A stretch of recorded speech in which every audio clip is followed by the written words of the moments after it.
Hello മച്ചാന്മാരെ, ഞാൻ നിങ്ങളോടൊന്ന് പറയാൻ പോണത് പ്രവാസി ജീവിതത്തിലെ ചെറിയ ചെറിയ കുറച്ച് സന്തോഷങ്ങളെ കുറിച്ചാണ്. നമ്മൾ നാട്ടിൻപുറങ്ങളിൽ കലിങ്ങിൻ്റെ മുകളിലും റോഡിൻ്റെ സൈഡിലൊക്കെ ഇരുന്ന് കഥ പറയണ പോലെ നമുക്കിവിടെ സ്ഥലമില്ലാത്തതുകൊണ്ട് നമ്മൾ റൂമിൻ്റെ ഉള്ളിലിരുന്ന് കഥയൊക്കെ പറഞ്ഞ് ചെറിയൊരു ഷവർമയെ കഴിച്ചിട്ട് പുറത്തോട്ട് ഇറങ്ങാനായിട്ട് ഇങ്ങനെയായിരുന്നു. ആ സമയത്താണ് അവരുടെ റൂമിൻ്റെ സൈഡിലോട് ചേട്ടൻ ഒരു സ്വീറ്റ്സൊക്കെ ആയിട്ട് നമ്മളെ കാണാൻ വന്നത്.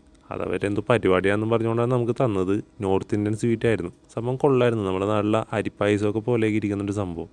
അതൊക്കെ എല്ലാവരും ആസ്വദിച്ച് കഴിച്ചുകൊണ്ട് നമ്മൾ പുറത്തോട്ട് ഇറങ്ങിയപ്പോൾ അതിലും വലിയ സംശയം എങ്ങോട്ട് പോകണമെന്നുള്ളത്. ഗൂഗിൾ മാപ്പിൽ നോക്കി ആൾക്കാരോടൊക്കെ ചോദിച്ച് അവസാനം നമ്മൾ തീരുമാനിച്ച് ഇടുക്കി ഗോൾഡ് എന്ന് പറഞ്ഞ റെസ്റ്റോറൻറ്റിൽ പോകാമെന്ന്. ഒരു വിധത്തിൽ അതിൻ്റെ മുമ്പിൽ നടന്നെത്തിയപ്പോൾ അതേ അവിടെ ചെന്നപ്പോൾ വീണ്ടും സംശയം. ഈ കണ്ണട വെച്ചവന് റഹ്മത്ത് ഹോട്ടലിൽ പോകണമെന്ന്. ഇതിന് അരികെ തന്നെയായിട്ട് ആ ഹോട്ടലുണ്ടെന്ന് അവൻ കണ്ടുപിടിക്കുകയും ചെയ്തു. അവനാണെങ്കിൽ മുമ്പേ കയറി നടന്ന് എല്ലാവരും അവനെ ഫോളോയും ചെയ്തു. ഒരു നിവൃത്തിയില്ലാത്തതുകൊണ്ട് ഞാനും ഫോളോ ചെയ്ത് അവസാനം ഞങ്ങൾ റഹ്മത്ത് ഹോട്ടലിൽ എത്തി. നമ്മളവിടെ എത്തിയപ്പോൾ തന്നെ അവിടുത്തെ വെയിറ്റർ ചേട്ടൻ നമ്മൾ ആഗ്രഹിച്ചിരുന്ന പോലെ തന്നെ ഒരു ചെറിയ ജ്യൂസ് അവരെ വെൽക്കം ഡ്രിങ്ക് എന്നാണ് പറഞ്ഞത്. സംഭവം നല്ല ടേസ്റ്റ് ആയിരുന്നു കേട്ടോ. പിന്നെ ചോദിച്ചപ്പോൾ അവർ തന്നില്ല, അത് വേറെ കാര്യം. റിഫ്രഷ് ആകാനൊക്കെ പറ്റിയ ഐറ്റം അത് നമ്മൾ കുടിച്ചിങ്ങനെ ഇരിക്കുമ്പോഴാണ് പുള്ളി അവിടുത്തെ ഡിഷുകളെ കുറിച്ച് പറഞ്ഞത്. അന്ന് അവിടെ സ്പെഷ്യലായിട്ട് നമ്മുടെ നാട്ടിലെ തട്ടുകട സ്റ്റൈലിൽ ഒരു ബീഫ് കറി ഉണ്ടെന്ന് പറഞ്ഞു.